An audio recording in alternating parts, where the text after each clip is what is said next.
د سوینګ بادشاہ محمد عامر یو بل ډیر غټ ریکارډ په خپل نامه باندې کو. نن په چیمپئن لیگ کې د چا میچ دی او پرون د محمد رضوان ټیم کم کردار ادا کو راځم د کرکټ د میدانونو نه دغه یو دوه درې چې کم اهم ترین اپډیټ تی استاو سره شریک کوم، خو ویډیو د ټولو ملګرو سره شیر کړئ. ملګرو پرون چې د محمد رضوان ټیم فخر پښتونخوا محمد رضوان هغه شاداب ټیم له په کومه طریقه باندې شکست ورکو، نو څنګه چې که څومره هم ایکسپرټ دي نو هغوی د دې خبرې پیشنګویي کوي چې محمد رضوان به یو ښه کپتان ثابتېږي.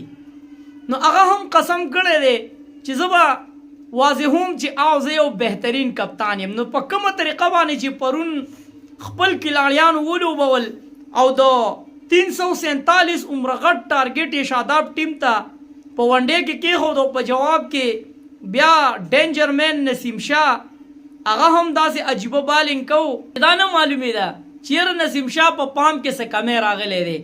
نو واپسې 187 رنز په 34.5 اوور کې هغوی ټوټل ټیم آؤټ شو. په 160 رنز باندې د محمد رضوان ټیم دغه میچ په خپل نامه باندې کو او یو ښکلی بنیاد په چیمپئن کپ کې کېښود. نن پکې ملګرو د شاهین کنګ او د کنګ بابر اعظم دی میچ دی، د محمد حارث دی.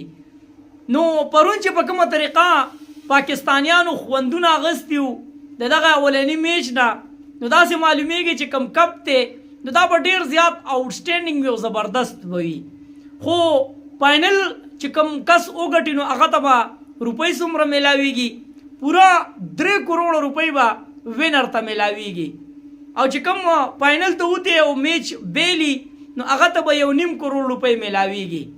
بل طرف ته ملګرو میچ تقریبا 3 بجې شروع کیږي. بل کنګ محمد عامر د سوینګ بادشاہ اولډ از گولډ محمد عامر چې کوم هغه په دې وخت کې په ویسټ انډیز لیگ کې لګیا دی، نو یو بل غټ ریکارډ په خپل نامه باندې کو، د پاکستان نوم یې روښانه کو.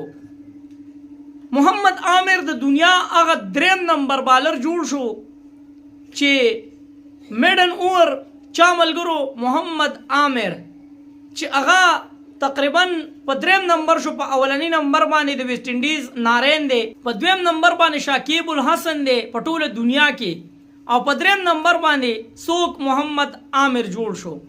دا د پاکستان دپاره او د محمد عامر دپاره د یو ډیر غټ اعزاز خبره ده. نو چې کوم چیمپئن کپ دی هغه به یو خطرناک مرحلې ته داخلیږي، خو تاسو پکې کوم ټیم سپورټ کوئ او د چا د وجې سپورټ کوئ کمنټس کې را سره لازمي شریک کړئ. دغه د کرکټ د میدان نه یو دوه درې چې کوم اهم ترین اپډیټ ټیم در سره شریک کړه. ویډیو د ټولو ملګرو سره شیر کړئ، کمنټس کې موږ خپل رائے لازمي شریک کوئ.